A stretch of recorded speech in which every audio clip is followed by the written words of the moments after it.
Greetings, gods and goddesses in training. Welcome back to the channel. It is Uncle Makara, all relations. I'm right now at my office space today. Happy Easter, happy 420. Let's get started. How do we remove bad memories from our nervous system, okay? Now, the first thing is I want you to bow to the beast. What do I mean by this? If you've got a bad memory, that's actually a good thing because that means you survived that bad memory. You were there, right? So we're going to bless it, not bury it. Don't shove it in the basement like your grandma's Christmas decorations. No. We are sending this memory a thank you card. Thank you, memory, for showing me where I was frozen. Now I get to thaw into my freedom.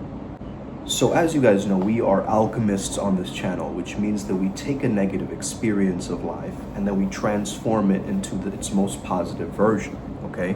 And this is why I, as a positive psychologist, always try to find the brighter way of looking at something and perceiving something.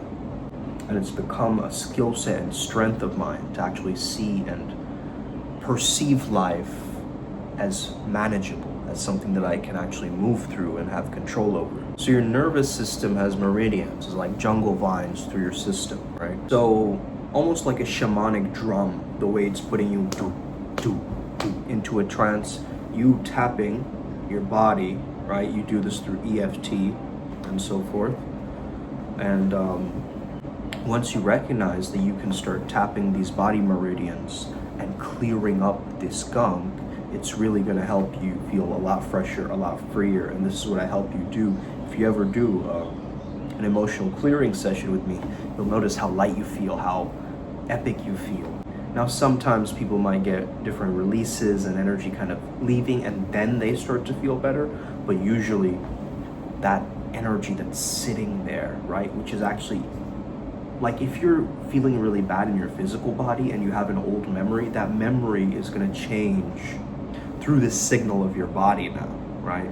Imagine them like buttons of the body, right? This is to get rid of curses. This one is to get rid of random, people's comments. So find the different purposes for the different areas that you're tapping. Does that make sense? Give me a thumbs up on this. So tapping the eyes with me, I clear my vision. Tapping my temples means I'm changing the soundtrack. I'm changing the soundtrack of what I'm listening to, my own self-talk in my head. So just like this, we are peak performance shamans on this channel. Okay, we're not like regular coaches and therapists and light workers and people. These are generic labels. We live in a completely different worldview. We live in our own myth and we create our own lore. Okay, so we are the storytellers of our own lives.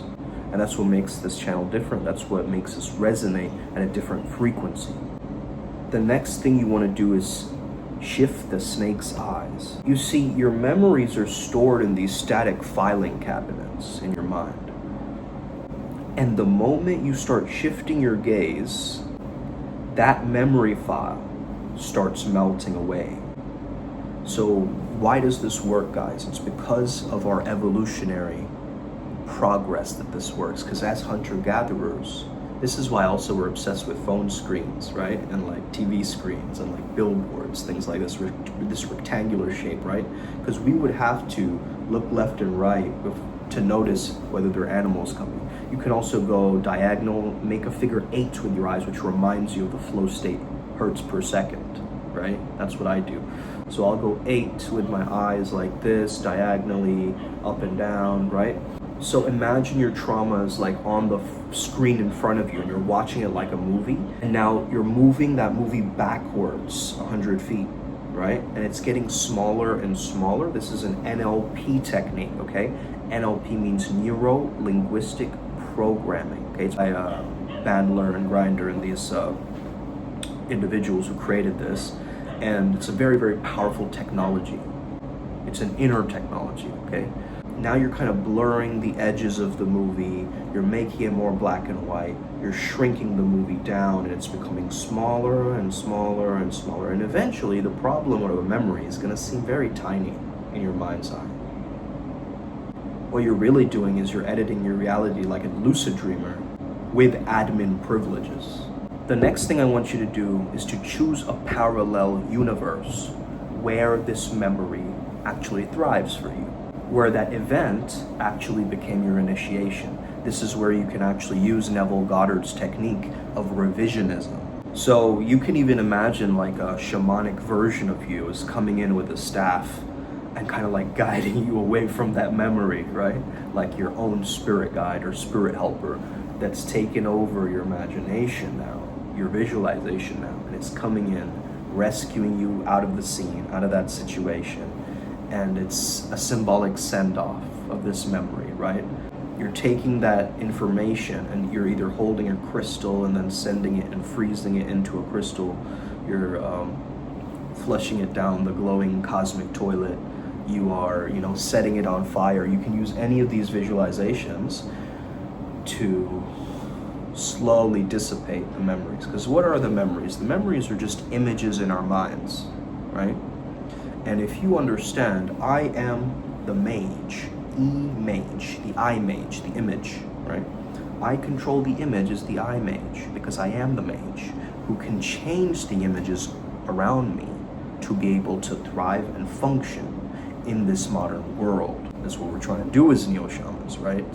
Of course, you can use a code to replace the word. For instance, instead of saying like post-traumatic stress disorder, which is adding more stress, you say power transmutation and soul design, right, instead. So you change the acronyms or the labels or the diagnoses, ADHD, attention dial into higher dimensions. You could say, I'm not just healed, I'm redesigned, right? It's things like this. So you can always try to find a way to reframe the current memory through a more positive lens, which will actually feel better in your nervous system to let it go. But just by you closing your eyes and going left and right while still thinking of the memory, this is what they use in EMDR therapy, right? Eye movement therapy. Don't just reframe the memory, revere it, and also start to resurrect it according to how you really would have liked it to go, okay? So let's say there's a bad memory of a breakup that's in your mind, and you're replaying the movie of that breakup, and you're feeling the pangs in your heart. Close your eyes, just go into the feeling. Start tapping your body, right? Start moving your body around with the energy. Feel it.